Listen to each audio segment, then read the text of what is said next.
Happy early Thanksgiving to everybody. Appreciate y'all being here. I want to quickly recap Saturday's game, and then we'll get moving on in TCU. So Oklahoma State recap. Talk special teams first. Negative is we lost the field position battle. Haven't done that very often this year, but we lost the field position battle really because our kickoff return unit really struggled. We didn't do a very good job blocking them. Missed several assignments on that. Credit Oklahoma State's kickoff team, but our return team did not play very well. Missed the field goal, and then we had several missed tackles on punt and kickoff. Some things we haven't done this year. Defensively, positive special teams. We had a 41.8 net punt, which is really good. Our punt rush really affected their punt. He had two poor punts, and I thought we put some pressure on the shield that affected that. And our field goal protection was much better. Defensively, overall, a really good performance. The few negatives, we had 0 takeaways. Felt like for us to win the game, we needed to get some takeaways. We had several missed tackles, and that's going to happen when you play a player of Chuba Hubbard's caliber. And really, we got fatigued in the fourth quarter. Some of that is because we don't have a whole lot of depth. Defensive line and the secondary, those guys are, it's kind of a culmination, into week 11 playing a lot of snaps. But we definitely got fatigued in the fourth quarter. The positives defensively, 2.4 yards per carry, 89 total rushing yards. They were the 8th leading rushing team in the country coming into the game. They only had 285 total yards of offense. They were in the top 10 in total offense coming into the game. And we limited the explosive plays. We actually won the explosive play battle, and they were leading the entire country in explosive plays. Offensively, the biggest negative, we just didn't maximize our red zone opportunities, and that, at the end of the day, that was the story of the game. Continue to struggle in the run game. That is what it is at this point. We had 3 critical drops, 2 of them on third down, and another one that would have been an explosive play for us. Positives, we outgained them. We won the explosive plays. We had 0 turnovers, and we threw the ball. Our protection, outside the last couple plays was pretty solid, and we threw the ball well and caught it outside those drops. So some key individual performers. I thought these guys played really well. We make note of those guys. Special teams wise, Josh Growden had a really good day. Talked about the net punt. He kept the ball away from Stoner a couple times. And then Rex Sunhara is played really well. You don't talk about the long snapper as much, but he's actually one of our top pro prospects we have on our team, and he's done a great job all year and did a really good job on Saturday as well. Defensively, some guys I want to talk about. Jeffrey Pooler, now for 3 weeks in a row, has played at a high level. Josh Chandler played his best game since coming back from the injury midseason. KJ Martin played his best game as a Mountaineer on Saturday. Played every snap and really flew around, and you can see his improvement. Excited about him. Sean Mahone played his 4th consecutive game at a high level. Probably hadn't been talked about enough. He's played really well, and he's played probably every snap. And I think he's continued to get better. Excited about his future in that. Akeem Bailey played really well. Maybe his best game I've seen him play over the last 2 years. Offensively, Colt McKivitz continues to play at a high level. Really set a standard that'll live on after he's gone. Mike Brown, back-to-back weeks playing well, and then Letty Brown played well. I think that during the entire game, the first guy that hit him didn't tackle him. We've been talking about breaking tackles. His totals don't necessarily tell that story, but he played much improved, and I think it bodes well for the future for him. But a disappointing loss, nonetheless. A game that we had a chance to win. We've had a few of those now that maybe could have flipped our record, but it wasn't the case. We didn't make the plays. They coached well enough at the end. So moving on to TCU. This is it's kind of one of my favorite weeks of the year. Our guys. We have a lot of guys that want to be NFL players. This is an opportunity. They get a peek at what the NFL lifestyle is. They're out of school. There's nobody else really around. So it's a football week. It's a great opportunity for us to kind of spend this last week together as a 2019 team. Do a lot of team activities and things like that. And we're gonna be intentional about enjoying this. I think we need to finish this on a positive note. send our seniors out here on a feeling good about what they've done. And again, outside of maybe 1 or 2, I think that they played their best football in their senior year, and I appreciate that group. I talked about them after the game on Saturday. And then we need to. This is a great opportunity for us to have a building block moving into our off-season program as well, which is important. I've got a ton of respect for Gary Patterson and what he's done at TCU. These guys play the game the right way. Tough to play against those guys. They do a great job in all 3 phases. I'll kind of give a quick preview. Their kicker, Song, started with special teams. He's 21 of 22 on field goals. Been the most consistent kicker in our league the last 2 years. One of the top punt return units in the entire country. They do a great job. I think Chad Glasgow leads that unit, and him and Coach Patterson, they've done a really good job year in, year out on punt return. They've got maybe the most explosive punt returner in the entire country in the Rager kid. He's averaging 18.1 yards per attempt. That's pretty good. Big time ability. He's taken 2 to the house, I believe. Maybe one of those got returned or called back, but explosive guy. Both the running backs are the returners in the kickoff return game. They've done a solid job on that, multiple 35-plus yard returns on the year. And they got really good team speed, and that shows up on their kickoff and their punt teams. They've done a really good job of holding people in check on both of those teams. So quality group all the way around.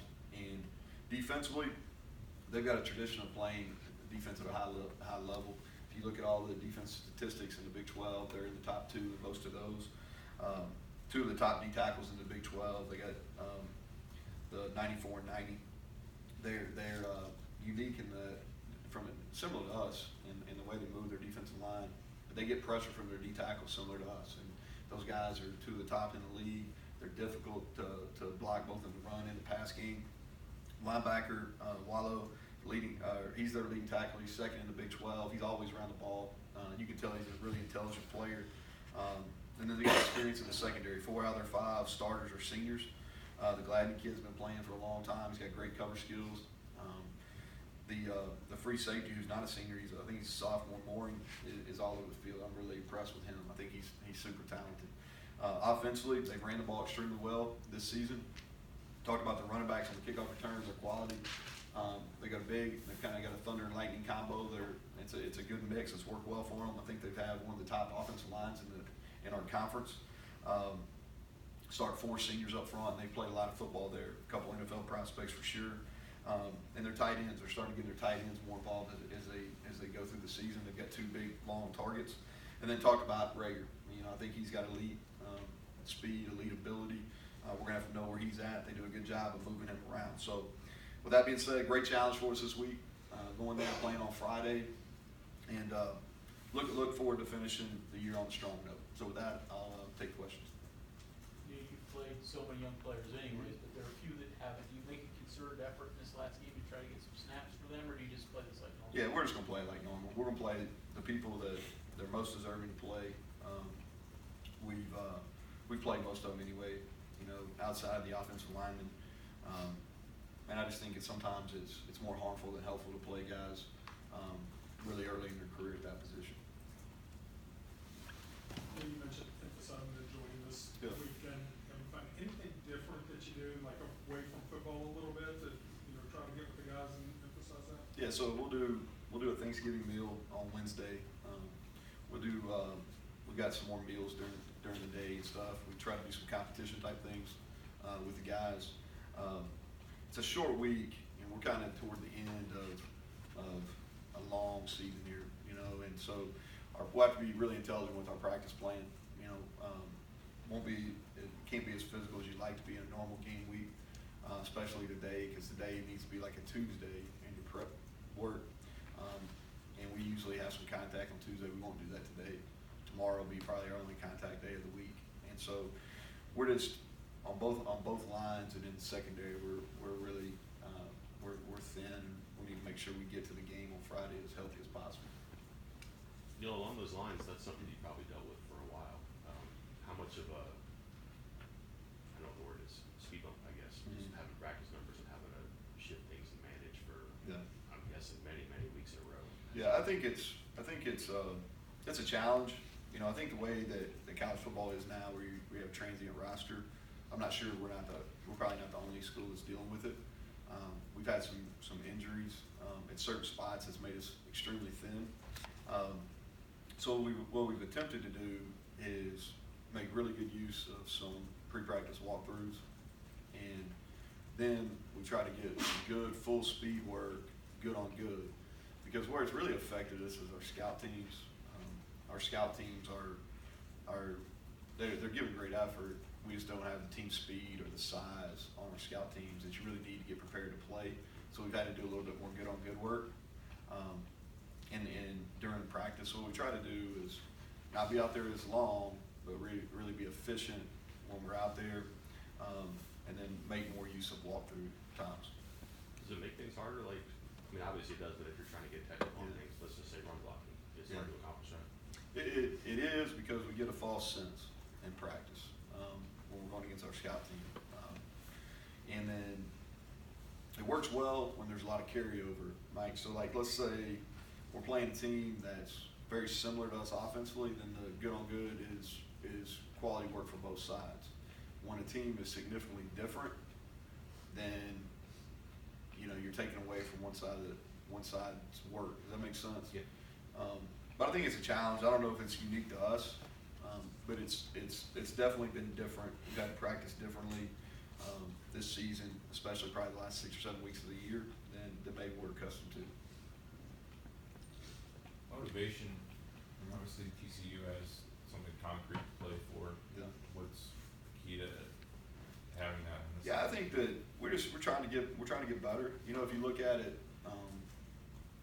we got most of our teams back for multiple years, and I think we just talk about this steady improvement that we're trying to make in finishing the year right. I believe our guys will show up and they'll play hard. Really the only issues I've had with our team is how we played early in the Texas Tech game, and so I don't know why this week would be any different. I think it's about two things as far from a motivation factor is sending the seniors out on a positive manner, and then having a point, kind of a building block going into our off season, which is really important for us. Quantico, Reigns, and Jordan Jefferson played a lot for most of the season. Haven't played really the last couple of games. Situation with them. Yeah, so Jefferson has been beat up a little bit. Now he played 8 snaps in the game and gave us some quality snaps defensively. Reigns didn't dress. I think Reigns trying to figure out what he wants to do. I haven't talked to him. Talking about Rex, how nice is it to be able to put a long snapper out there that you never really have to worry about? The thing that Rex does that probably is different is he really runs well. I don't know. I hadn't looked at the stats this week because it's on a short week, so I've been kind of scrambling. But Rex was our leading tackler on our punt team. I know 2 weeks ago. That's unheard of. Coleman right there snapped at Kentucky. I think he had 1 tackle his whole career. Never touched the guy. But so that's really I think that really speaks to his athleticism. We're able to do some things on punt team because of his athleticism that other teams can't do. But he's been extremely consistent. He's going to play in a postseason All-Star game. I think he's got a chance to play, do this. Now, it's different as long as there are only 32 of them, in the NFL. But I think he's got a chance to do this post-college. Has the Big 12 changed since you last coached in it? Yeah, I think from top to bottom, this league is. I think it's tough week in and week out. You're playing 9 games. You play your conference games 9 in a row. I think there's all your road trips. There's some different challenges in all of them. I think the coaching is at a high level in this league. I think that there's some innovative things being done on both sides of the ball. I think the defenses are playing better. I think that there's a lot more emphasis on special teams maybe than when I was here last in 2012. But I think this is a challenging league. Somebody asked me on the teleconference last week, if you can make it through this league and you come out, then you're battle tested. Because I don't know if there's a week off. Along those lines, I don't know if you saw the scores last week, but they weren't very high-scoring games. Mm-hmm. You seen a philosophical shift a little bit maybe with the way that the league's I think it's a lot cyclical, really. You know, I think there's some really high-level defensive players in our league right now, especially on the defensive front. And if you go back and you look at those teams that are in the top of our league defensively, is they've got some difficult one-on-one matchups up front. I think the league's getting officiated different too, you know, and I think that's probably a factor in it. They're letting them play on the perimeter, you know, as far as hands on receivers and things like that. I think that limits your big plays. But I think there's some really good defensive coaches in our league. I think that there's some players, especially on the front, that are making a difference. I think all of it's kind of combined.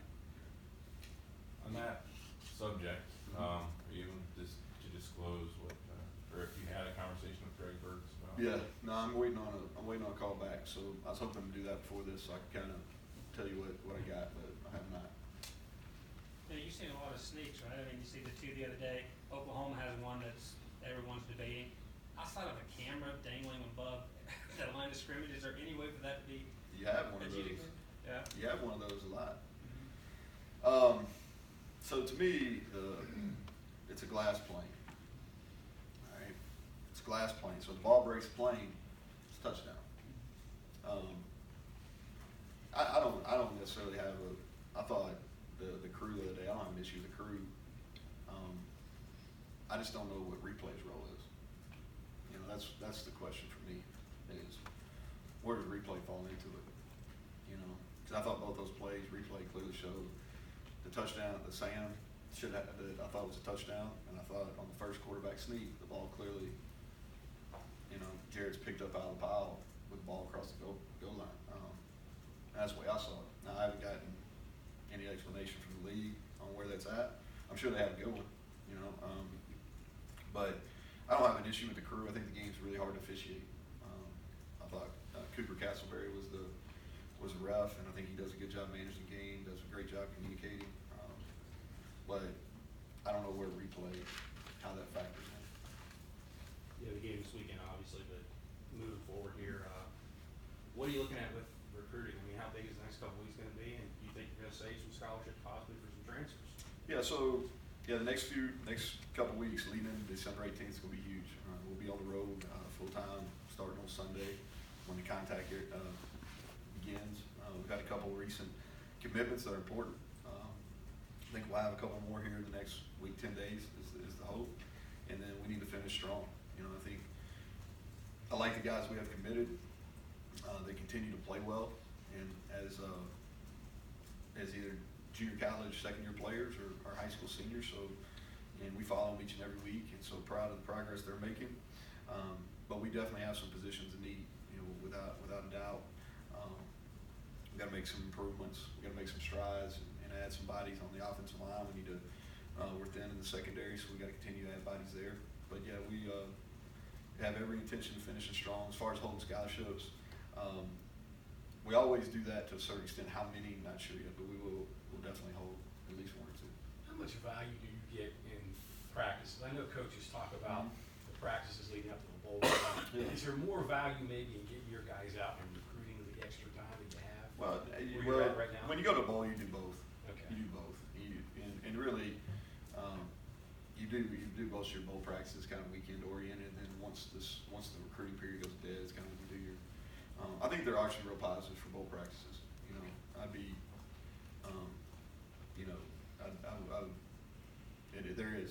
there's some benefits. You know, without doubt. I don't know if anybody uses all 15 of those. You know, you get 15 now. I think that the game's changed. You know, my approach to bowls is quite a bit different than some coaches. I treat them as a total reward. We practice quick. We don't really wear pads. We work our developmental squad about 25, 30 minutes every single day, and it's legit football with the pads on. But the guys that are playing, we don't even put on pads. We just get ready to play. We play really fast in bowl games. But the fundamental work with the developmental squad, we'll miss that. We'll have to do some. We'll have some catching up to do. You know, I think that's probably the business. You know, there's a couple things not being eligible for postseason play. Number one is the guys don't get that reward, and then number two, you're missing some developmental time without a question. Back to recruiting and Rex, is that the most difficult player on this roster to replace? Just Most the difficult specialty that. Well, we've got some guys on our roster we feel good about. We got two guys that, in Poland and Hadley, that have both shown the ability to do that.